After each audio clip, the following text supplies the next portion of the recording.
To update your phone number for Xfinity alerts and notifications, start by logging in to the Xfinity app on your iOS or Android device, or access it via the web. Once logged in, navigate to the Account tab in the app. From there, select Contact Info to access your personal details. You'll find the phone number field here, which you can edit directly. For security, Xfinity requires verification via SMS or email to confirm the change. Keeping your phone number current is crucial for receiving timely notifications about outages, billing reminders, and security alerts.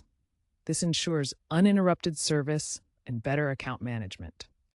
Updating your phone number isn't just about convenience, it's about security and staying informed.